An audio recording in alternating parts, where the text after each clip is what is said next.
ছাত্র জনতার উত্তাল আন্দোলনের মুখে ভারতে পালিয়ে যাওয়া তখনকার প্রধানমন্ত্রী শেখ হাসিনাকে ভারতে ফিরিয়ে দেওয়ার বিষয়ে মুখ খুলেছেন ভারতের পররাষ্ট্রমন্ত্রী ডক্টর এস জয়শঙ্কর। তিনি বলেন, এ বিষয়ে গণমাধ্যমের প্রতিবেদনের চাপে পড়ে নয়, কূটনৈতিক প্রক্রিয়ার মাধ্যমে বাংলাদেশ সরকার অর্থাৎ অন্তর্বর্তীকালীন সরকারের সঙ্গে কার্যক্রম পরিচালনা করছে নয়াদিল্লি। বাংলাদেশের সাবেক প্রধানমন্ত্রী শেখ হাসিনাকে ফিরিয়ে দেওয়ার বিষয়ে প্রশ্নের সম্মুখীন হয়েছেন ভারতের পররাষ্ট্রমন্ত্রী ডক্টর এস জয়শঙ্কর। জার্মানির বার্লিনে এক সংবাদ সম্মেলনে তাকে এ নিয়ে প্রশ্ন করা হয়। দ্য ইকোনমিক টাইমসের এক প্রতিবেদনে তথ্যটি জানা গেছে। গত 5 আগস্ট ছাত্র জনতার অভ্যুত্থানের মুখে পতন হয় আওয়ামী লীগ সরকারের।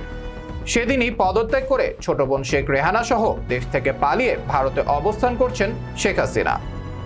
অন্তর্বর্তী সরকারের প্রধান উপদেষ্টা নোবেলজয়ী অর্থনীতিবিদ ডক্টর মোহাম্মদ ইউনুস সহ একাধিক উপদেষ্টা গণমাধ্যমে শেখ হাসিনাকে দেশে ফিরিয়ে এনে বিচারের কাঠগড়ায় দাঁড় করানোর দাবি জানিয়েছেন। ইতোমধ্যে শেখ হাসিনা সহ আওয়ামী লীগের অধিকাংশ শীর্ষ নেতার বিরুদ্ধে কয়েকশো হত্যা মামলা করা হয়েছে, চলছে তদন্ত।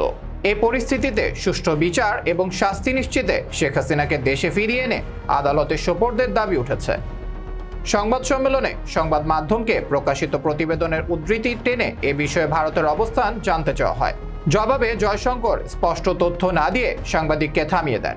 তিনি বলেন, বাংলাদেশে সরকার পরিবর্তন হয়েছে, আমরা অন্তর্বর্তীকালীন সরকারের সঙ্গে যোগাযোগ রাখছি। আমরা কূটনৈতিক চ্যানেলে কাজ করি, কোনো মিডিয়ায় কি রিপোর্ট ছাপা হলো তার ভিত্তিতে কাজ করা জরুরি নয়। প্রসঙ্গত, বৈষম্য বিরোধী ছাত্র আন্দোলনে গণহত্যা চালানোর অভিযোগে সাবেক প্রধানমন্ত্রী শেখ হাসিনাকে দেশে ফিরিয়ে এনে বিচারের মুখোমুখি করা হবে বলে জানিয়েছেন আন্তর্জাতিক অপরাধ ট্রাইব্যুনালের নবনিযুক্ত চিফ প্রসিকিউটর মোহাম্মদ তাজুল ইসলাম। এছাড়া সরকারে এবং সরকারের বাইরে থাকা বিভিন্ন জন শেখ হাসিনাকে ভারত থেকে ফিরিয়ে আনার বিষয়ে মন্তব্য করেছেন। চিফ প্রসিকিউটর সাংবাদিকদের বলেন, সম্ভাব্য প্রধান অপরাধী দেশ থেকে পালিয়েছেন, তাকে দেশে ফিরিয়ে আনার জন্য আইনি প্রক্রিয়া শুরু করা হবে। বাংলাদেশের সঙ্গে ভারতের অপরাধী প্রত্যর্পণ চুক্তি সম্পাদিত হয় 2013 সালে।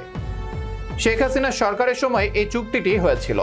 শেখ হাসিনা বাংলাদেশে গণহত্যার প্রধান আসামি, অধিকাংশ মামলায় তাকে আসামি করা হয়েছে।